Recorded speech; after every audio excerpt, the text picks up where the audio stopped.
কোনো রকম ভাবে চলে আর কি। আপনার ছেলে মেয়ে কয়জন ছিল? আমার ছেলে মেয়ে 4 জন। 2 ছেলে 2 মেয়ে। জি, 2 ছেলে 2 মেয়ে। তো আপনাদের ছেলেদের কাছ থেকে আপনি এখন কি পাইতেছেন, বা আপনার ছেলেদের কাছ থেকে এখন কি নিতেছেন, বা ছেলেরা আপনার দেখেন, কাছে কি ওই কথা পাইতেছে? বললে তো কিচেনের দিকে যাইতে হয়। হ্যাঁ, লেখাপড়া করছি অল্প কিছু। বাপের কাছে একটা সাইকেল চাইছিলাম, সাইকেল পাওয়া তো দূরের কথা, সাইকেলের চাকরিও হয় না। সাক্ষ্য পাইনি। আর এখন আমার ছেলে আমার কাছে হুন্ডা দাবি করে, মোটরসাইকেল, মোটরসাইকেল দাবি করে।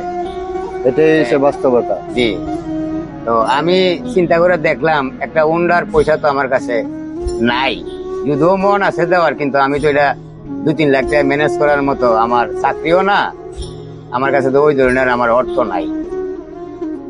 তারপরও দিতে হবে, তো তারপরও কারণ তো বাবা জি জি এখন আর্থিক তা হবে না যে ছেলে সন্তানের এই দিক টাকায় 40 বছর জি, ধরে আমার টাকা যদিও সরাচ্ছিলেন। কষ্ট হয়, আমি চেষ্টা করুম আর কি, এখন পারি কিনা দেখবো পরে। মানে এটা মনে আশা আছে জি, দেওয়ার আশা মতো, আছে, মানে জি। আশা আছে। সন্তান চাইলে সন্তান তো চাইছে জি দিতেই হয়, দেওয়া যত লাগে। কষ্টই হোক, কষ্ট করতে হলে আরো কিছু কষ্ট করুম আর কি।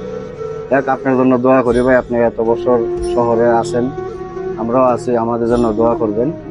আর আপনার জন্য দোয়া করি, রিটায়ার করার পরে চাকরিতে করতেছেন, আমরাও তো আল্লাহ এই তৌফিকটা আমাদেরকে দেয় এবং আমরা যাতে করতে পারি।